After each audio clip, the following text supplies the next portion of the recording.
Bom, na semana passada nós iniciamos então uma nova série de estudos que tem como tema as marcas da verdadeira Igreja de Cristo.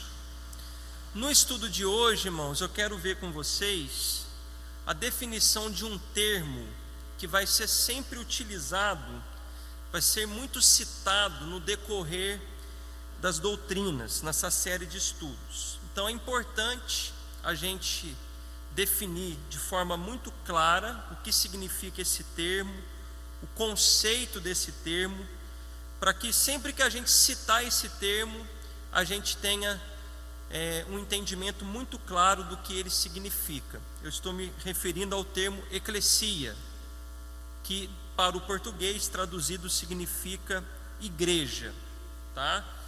Na disciplina teológica, quando nós vamos estudar a doutrina da igreja, a palavra que nós utilizamos é eclesiologia, que vem de eclesia. Então essa palavra você vai ouvir muitas vezes no decorrer das doutrinas que nós vamos ministrar. Então hoje eu quero ver com vocês como que esse termo eclesia era utilizado no mundo grego, no idioma grego, e também como ele foi utilizado na Septuaginta. Eu vou explicar o que é a Septuaginta para a gente entender melhor. E também vamos ver como que essa palavra, ela também foi utilizada nos textos do Novo Testamento. Ela é utilizada 114 vezes.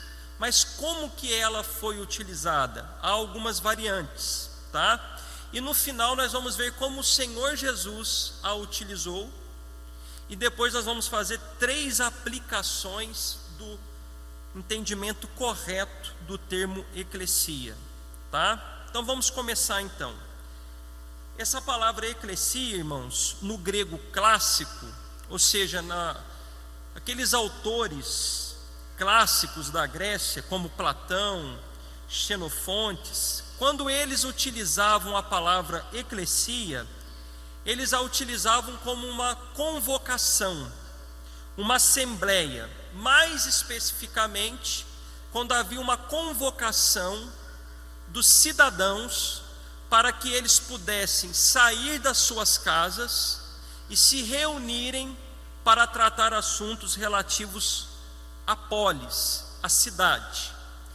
Então, lá no grego clássico, tinha essa finalidade a palavra eclesia. Esses autores clássicos, eles usavam a palavra eclesia para se tratar de uma reunião, de uma assembleia de pessoas, de cidadãos, que a finalidade era tratar assuntos concernentes à cidade. Então, chamava os cidadãos para saírem da sua casa, para saírem para fora dos seus lares, para se reunir, com a finalidade de tratar assuntos concernentes à cidade. Em outros textos gregos, que não é o clássico, porque dentro do idioma grego houve vários momentos em que se mudou o idioma, a forma de escrever, a forma de se expressar. Isso em todo idioma tem as suas mudanças, Por exemplo, a Assembleia de Deus já não tem mais o acento. Agora é só assembleia sem o acento. Então, toda a história idiomática tem mudanças significativas. Em outros textos gregos, que não é o clássico que eu acabei de citar, ganhou-se uma conotação para qualquer tipo de convocação, de assembleia. Então, por exemplo, a pessoa ia fazer uma reunião de pessoas para tratar qualquer assunto que não fosse da cidade. O termo que se usava era eclesia também. Então, uma reunião familiar, uma reunião de trabalho, o termo que se usava era eclesia, tá? Bom, já na Septuaginta, essa palavra eclesia, ela tem como tradução de uma palavra hebraica que se chamava carralo, que também tem o significado de reunir-se. E isso está lá em Deuteronômio 4:10 e Deuteronômio 9:10. Carralo significa a reunião do povo de Deus, ou a assembleia que Deus chama. Deus convocando o seu povo para uma reunião. O que é a Septuaginta? De forma resumida, a Septuaginta é a tradução do Antigo Testamento, que foi escrito em hebraico, para o grego. Um rei egípcio no século III, ele queria ter uma tradução, ele queria ter um Antigo Testamento, porém em grego. Então o que ele fez? Ele convocou 72 eruditos, homens habilidosos para a tradução. Foram 6 representantes de cada tribo de Israel. São 12 tribos, 12 vezes 6, 72. Esses homens se debruçaram para traduzir o Antigo Testamento do hebraico para o grego. E eles fizeram essa tradução em 72 dias. E a Septuaginta é a versão mais utilizada na época de Jesus e dos apóstolos. Talvez eu e você poderíamos ter um entendimento de que a Bíblia, a versão mais usada nos tempos do Novo Testamento, era o hebraico, mas não era.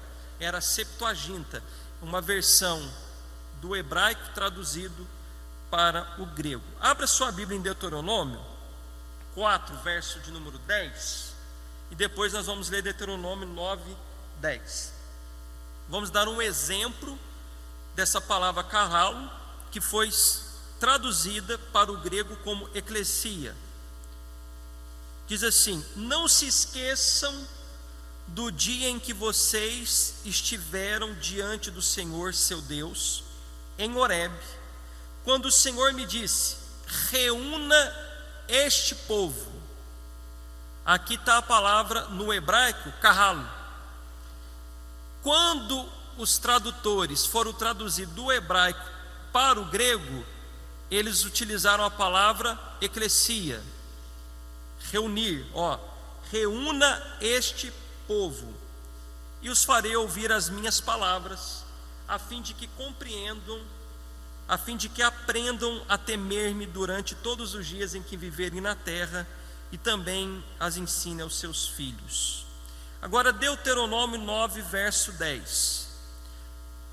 O Senhor me deu as 2 tábuas de pedra, escritas com o dedo de Deus. Nelas estavam todas as palavras que o Senhor havia falado com vocês no monte, no meio do fogo, quando todo o povo estava reunido. Mais uma vez, o termo aí no hebraico, carralo, que quando foi traduzido para o grego, usou-se eclesia. Perceba aí a palavra reunido. No 4:10 é reúna, no 9:10 é reunido. Então, essa palavra aqui, carralo, ela traz o sentido de uma reunião de pessoas que Deus convoca, uma convocação real, aonde o rei então convoca os seus súditos para uma assembleia. Bom, agora vamos ver no Novo Testamento. O Novo Testamento, como vocês sabem, a maioria dele foi escrito no grego koiné, e é um grego mais simples, é um grego mais popular, era um grego em que as pessoas tinham um domínio maior sobre ele. E essa palavra eclesia, que significa igreja, ela foi utilizada 114 vezes. 3 delas no livro de Mateus, 20 delas em Atos dos Apóstolos, 66 vezes nos escritos de Paulo, 1 vez em Hebreu, 1 vez em Tiago, 3 vezes em 3 João e 20 vezes no Apocalipse, somando então 114 vezes a expressão eclesia.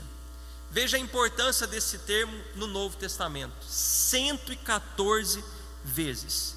Veja o quanto que a Bíblia fala de igreja, só no Novo Testamento 114 vezes. Mas é importante aqui fazer uma observação. Essa palavra igreja, nem sempre ela foi utilizada para se tratar de uma reunião cristã.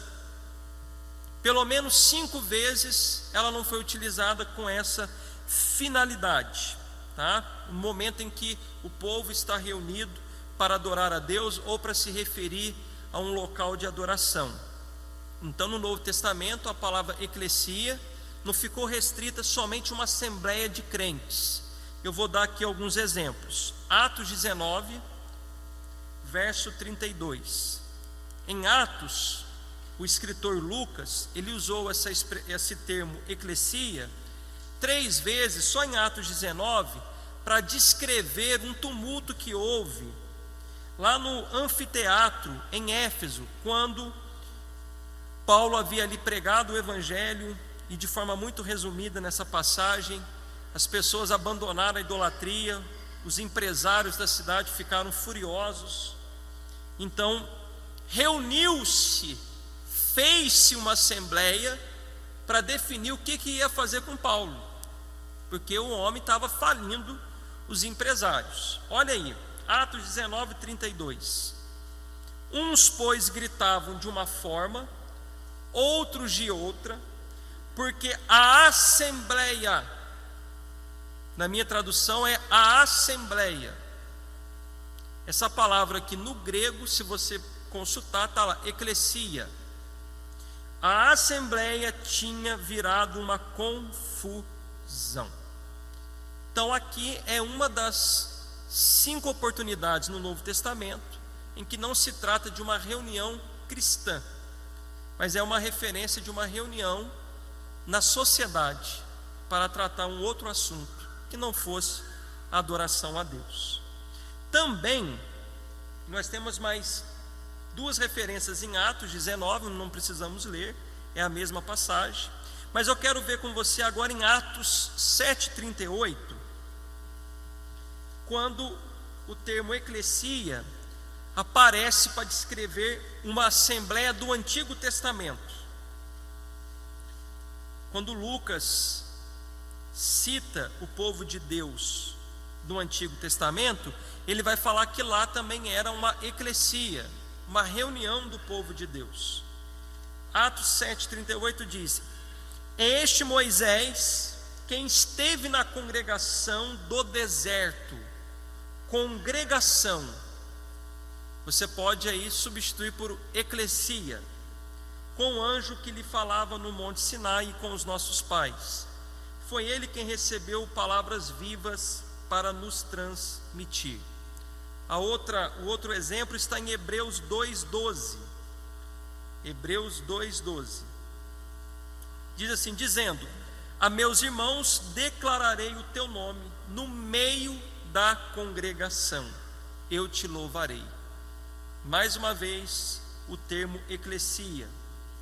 Então aqui são as 5 vezes no Novo Testamento em que a palavra eclesia aparece, mas não se referindo a uma assembleia cristã, mas fazendo então menção a uma assembleia social e uma assembleia do povo de Deus do Antigo Testamento. Porém, as outras 109 vezes em que aparece a palavra eclesia, trata-se de uma reunião cristã. Ora, aparece para uma reunião num templo local ou numa casa, se referindo a uma localidade. Outrora aparece a palavra eclesia para se tratar de uma região que tem igrejas. Outra hora se refere à igreja universal, aquela que é constituída por todos os salvos. E ora para se tratar de uma igreja universal, porém fazendo menção até mesmo dos salvos que estão no céu. Então quero ver um exemplo de cada. Romanos 16:5. Aqui é um exemplo da palavra eclesia, igreja, para se tratar de um local. O local onde o povo se reúne para adorar a Deus. Romanos 16:5. Saúdem igualmente a igreja que se reúne na casa deles. Paulo está dando uma saudação a Áquila e a Priscila, e ali ele está fazendo as considerações finais. E perceba que Paulo ele não hesita em chamar de igreja aquele local que ele se reúne. Em outras palavras, nós podemos chamar esse local, sim, de igreja. Podemos chamar uma casa onde o povo se reúne para adorar a Deus de igreja também. Podemos então dar nome a uma localidade onde o povo se reúne para adorar com o nome de igreja, porque era isso que os apóstolos faziam. Bom, está ali a igreja na casa do irmão fulano de tal. Ali está uma eclesia, uma igreja, uma reunião de adoradores. Mas vamos agora em Atos 9:31. Agora nós vamos ver um exemplo onde a palavra igreja, mesmo escrita no singular, ela se refere a uma região com muitas igrejas. Assim, a igreja tinha paz por toda a Judéia, Galiléia e Samaria, edificando-se, caminhando no temor do Senhor e no consolo do Espírito Santo, crescia em número. Perceba aqui que a palavra eclesia, que aparece logo no início do verso 31, é uma menção não a uma única igreja, a um local, mas a uma região de igrejas. Por mais que esteja no singular, trata-se de uma igreja como um todo, de uma região. Agora, 1 Coríntios 12:28, uma menção à igreja universal, ou seja, a ideia de que a igreja de Cristo é uma única igreja espalhada pelo mundo todo, e que é vista, obviamente, em igrejas locais, mas há uma única igreja de Cristo, que são todos os salvos em Cristo, espalhados pelo mundo afora. Mas vamos ler. A uns Deus estabeleceu na igreja, veja que está no singular, primeiramente apóstolos, em segundo lugar profetas, em terceiro lugar mestres, depois operadores de milagres, depois os que têm dons de curar, ou de ajudar, ou de administrar, ou de falar em variedade de línguas. Perceba que Paulo não diz que Deus estabeleceu nas igrejas, e sim na igreja, no singular. E você também, no raciocínio lógico, você sabe que cada igreja tem mestre, que cada igreja tem os seus profetas, que cada igreja Deus opera esses dons espirituais. Mas quando Paulo vai ensinar a igreja de Corinto, ele fala que Deus estabeleceu na igreja, ou seja, todas as igrejas aqui reunidas em uma única palavra, eclesia. Toda igreja de Cristo local tem a operação desses dons. Então esse termo eclesia também é uma referência à igreja universal. Agora Efésios capítulo 1, do verso 21 ao verso de número 23. Aqui é um texto em que o termo eclesia aparece fazendo menção da igreja universal, porém englobando a igreja que já está no ambiente celestial. Verso 21, acima de todo principado, potestade, poder, domínio e de todo nome que se possa mencionar, não só no presente século, mas também no vindouro, e sujeitou todas as coisas debaixo dos pés de Cristo, e para ser o cabeça sobre todas as coisas, o deu à igreja, o qual é o seu corpo, a plenitude daquele que a tudo enche em todas as coisas. Então veja que esses versos nos mostram aí um ambiente espiritual, uma região celestial, e menciona a igreja. Então é a igreja constituída de todos os salvos, tanto aqueles que estão vivos, quanto aqueles que já dormem no Senhor. Amém? Então, recapitulando,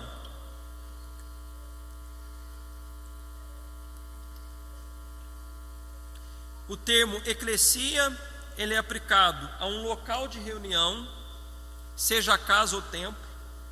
Ele é aplicado a algumas igrejas locais de uma região. Nós citamos aqui região da Judéia.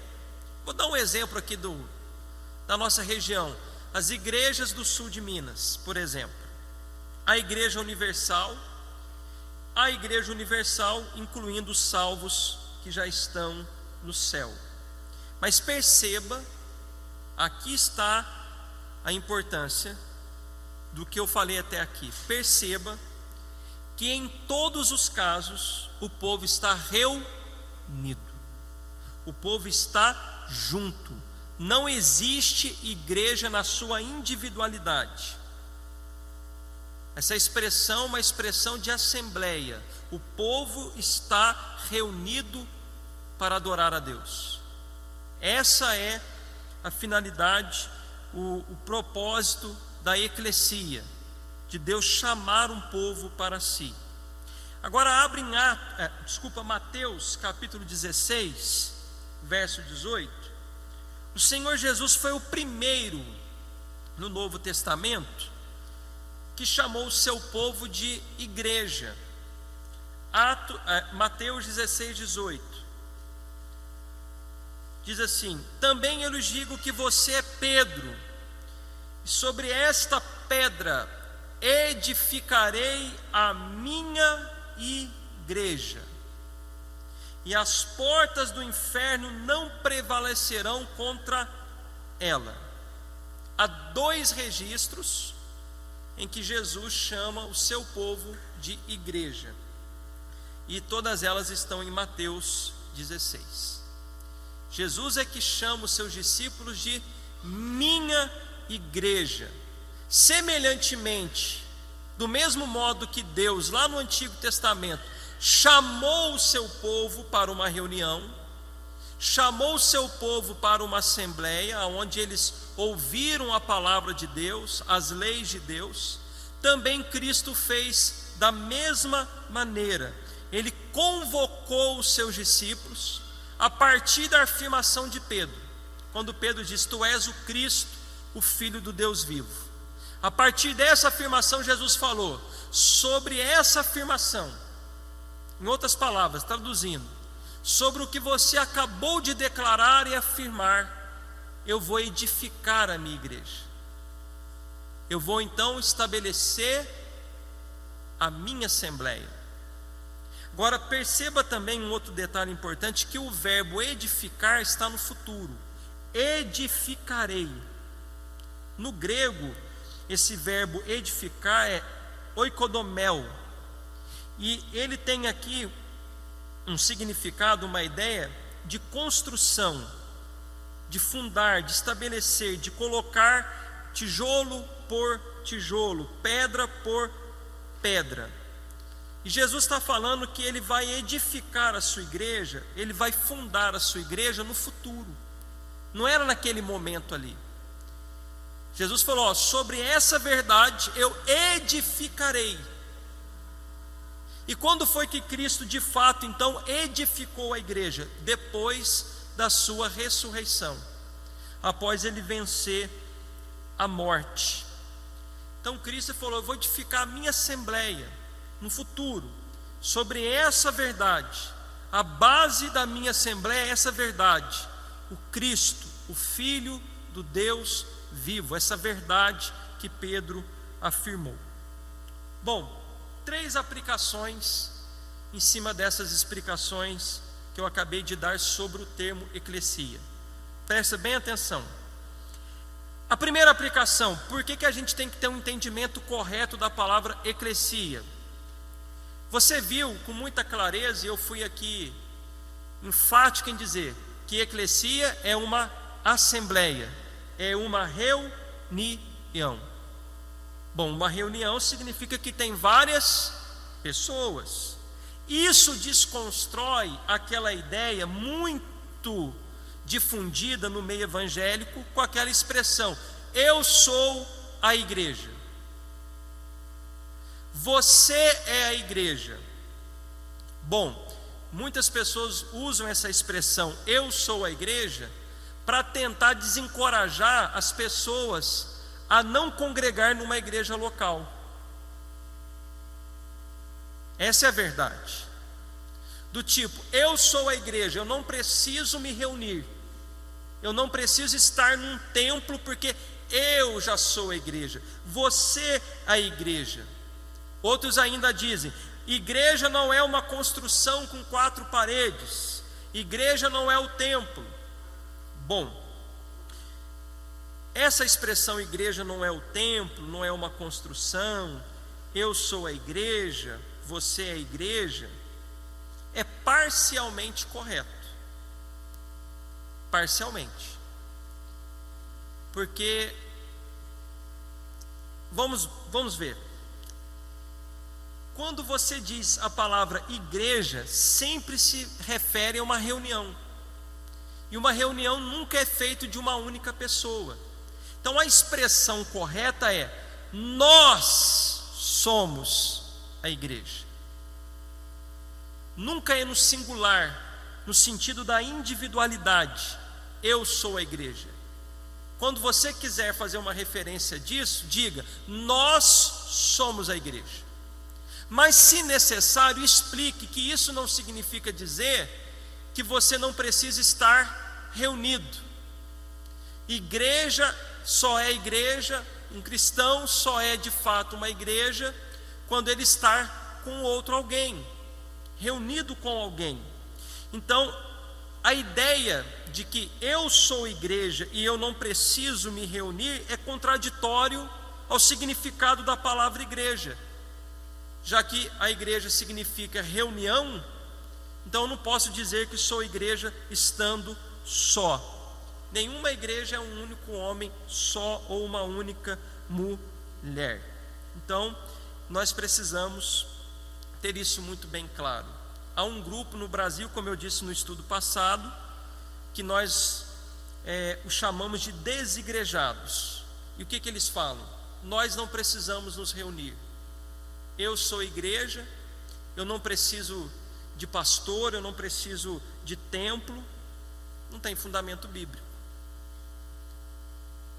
Um verdadeiro cristão, ele precisa se reunir, ele precisa estar com o povo de Deus.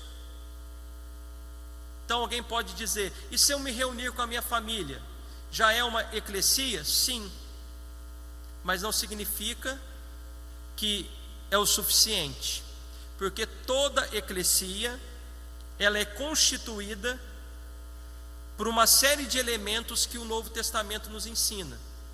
Primeiro, liderança. Toda a eclesia no Novo Testamento tinha uma liderança: pastores, presbíteros, mestres, evangelistas, diáconos. Toda a eclesia tem um culto, uma liturgia, uma ordem e decência. Toda a eclesia tem como finalidade a adoração, que também envolve então a administração correta da ceia, do batismo, tem a disciplina. Então, como que eu vou me reunir com a minha família e dizer assim: tá bom, eu aqui já sou a igreja junto com a minha família, nós somos a igreja? Em alguma medida, aquilo ali é uma reunião para adorar a Deus, que é o nosso culto doméstico, né? Nosso culto no lar.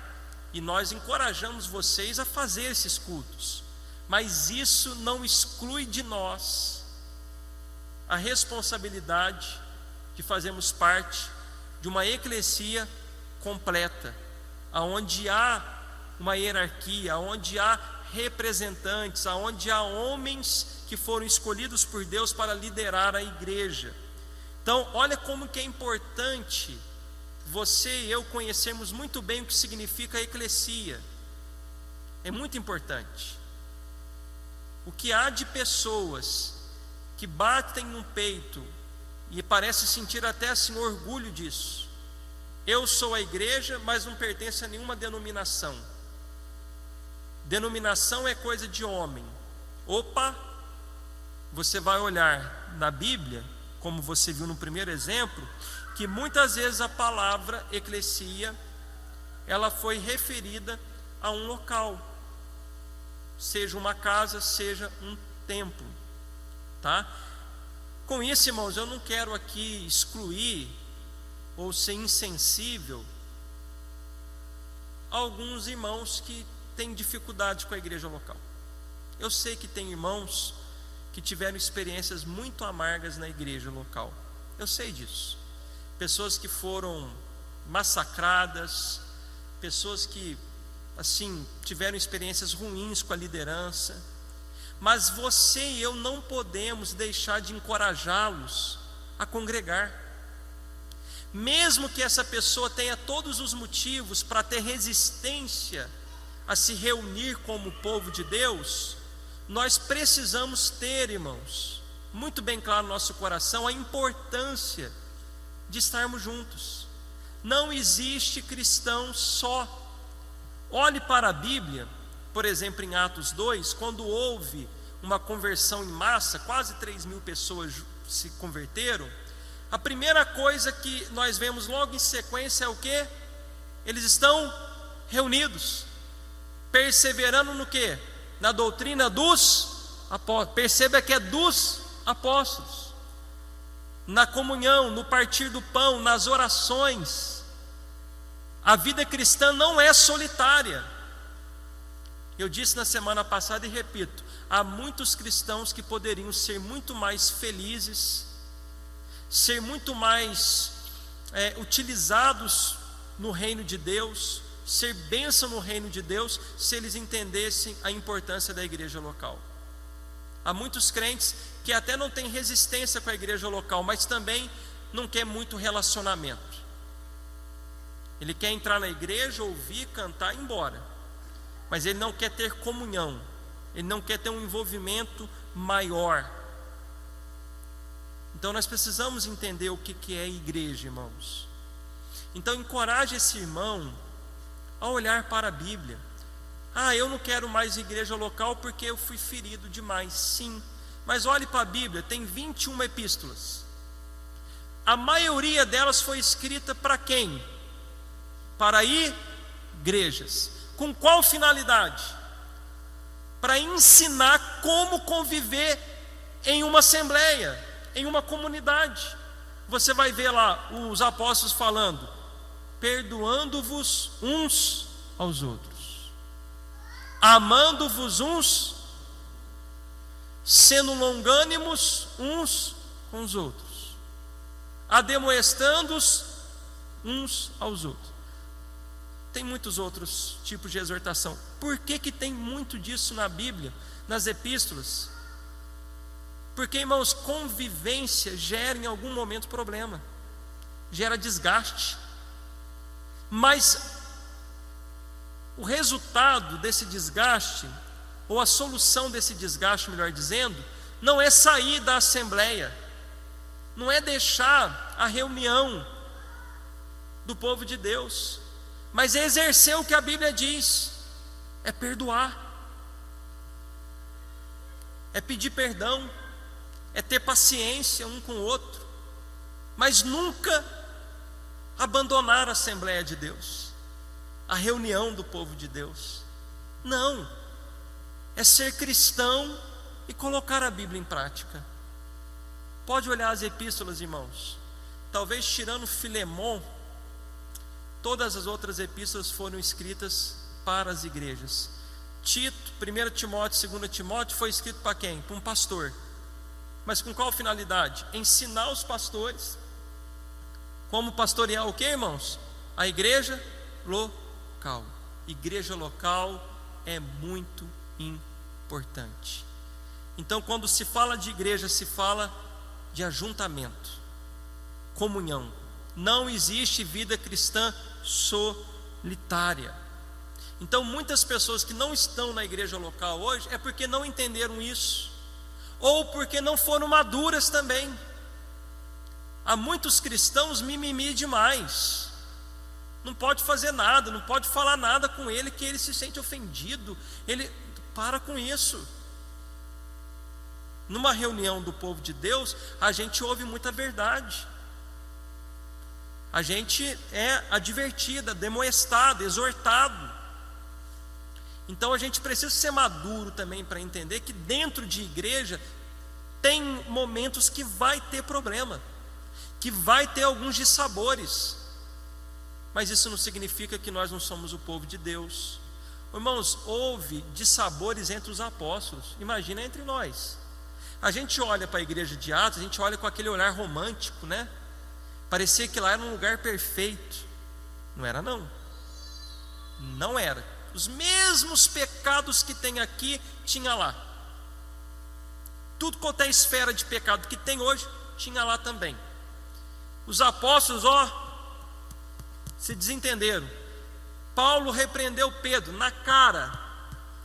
2 líderes enormes tiveram um embate. Pecados sexuais, pecados de soberba, pecados de falar mal um dos outros. Tinha. E aí tem gente que fala: eu não sirvo essa igreja. Tem nada a ver com a igreja do Novo Testamento. Tem tudo a ver. É só você abrir os seus olhos.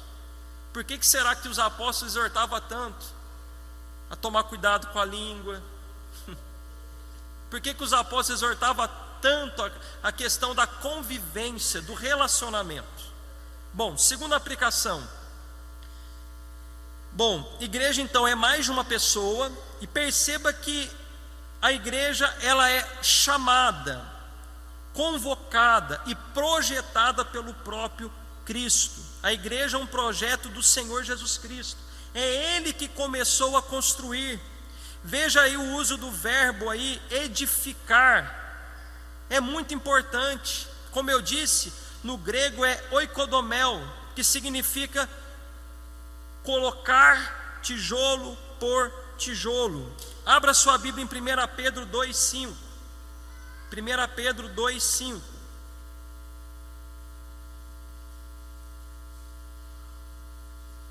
1 Pedro 2,5 diz assim: também vocês, como pedras que vivem, pedras que vivem, são edificados casa espiritual para serem sacerdócio santo, a fim de oferecerem sacrifícios espirituais agradáveis a Deus por meio de Jesus Cristo.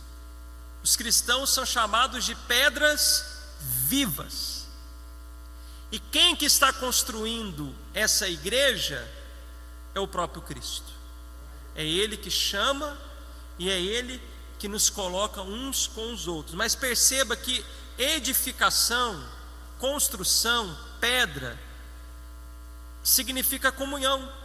Você vai construir um prédio, você vai colocar pedra sobre pedra. Comunhão. Não tem como, irmãos. Todo o conceito de igreja na Bíblia significa comunhão. Ser cristão inclui fazer parte desse projeto, dessa comunhão de pessoas que foram chamadas por Cristo. Pedras vivas. Você é uma pedra viva, eu sou uma pedra viva, e juntos nós somos a igreja, o templo. Nós somos o templo. O templo vivo, espiritual. Mas veja, nós somos. Uma pedra só não é templo, mas tem que ser em conjunto. Nós somos. Um tijolinho desse aqui dava uma igreja local dessa? Não dava. Mas para chegar num templo local desse, uma construção dessa, foram vários tijolos. E assim é a igreja de Cristo. São várias pedras vivas, juntas, que formam um único templo. Terceira e última aplicação. Devemos fazer o uso correto do termo. O que a gente ouve muito é as pessoas falando assim: eclesia significa chamados para fora. E aí pega essa expressão, esse significado, chamados para fora, e o que muitos fazem? O nosso foco é ganhar as almas. O nosso foco é lá fora. Eu não tenho compromisso com a igreja aqui dentro. Eu até participo da igreja, sou membro, mas o meu negócio é lá fora. Opa, tome cuidado. Está fazendo um uso equivocado.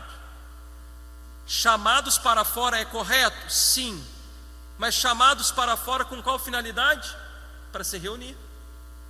Você lembra que no grego clássico era chamar os cidadãos para fora das suas casas para se reunir para tratar assuntos da cidade.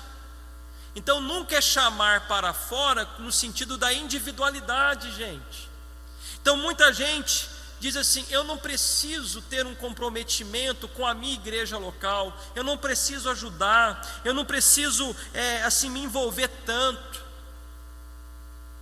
Não, precisa sim. Nós temos um compromisso com a evangelização, que é externo, mas sem deixar a organização interna. E o que envolve uma organização interna da igreja? Boa liderança, bom ensino, a disciplina, o edificar uns aos outros. Então, irmãos, nós não temos motivos para dizer assim: eu estou lá fora, então não preciso focar tanto aqui dentro. É um equívoco muito grande. Nós precisamos cuidar tanto internamente quanto externamente. Quer falar sobre a grande comissão da evangelização? Temos que falar, mas não usa a palavra eclesia para justificar que você tem que ter compromisso lá fora. Usa outros textos. Usa Mateus 28, usa 1 Coríntios, usa Marcos, para você falar assim: realmente eu não posso ficar somente dentro da igreja local, o meu trabalho também é lá fora. Então veja que a gente sempre está num desequilíbrio. Tem gente que só foca aqui dentro e se esquece que ele também precisa ser um instrumento de Deus lá fora. Outros vão para o outro extremo, querem dizer: eu me preocupo com os de fora, mas também não dou atenção para os de dentro. E não pode ser assim, tem que ter um equilíbrio. A gente cuida dos de dentro, daqueles que já fazem parte dessa assembleia, e chamamos os homens também a fazer parte dessa assembleia que Deus está convocando. Um povo para si, um povo que vai ouvir a sua palavra, que vai adorá-lo em espírito e em verdade.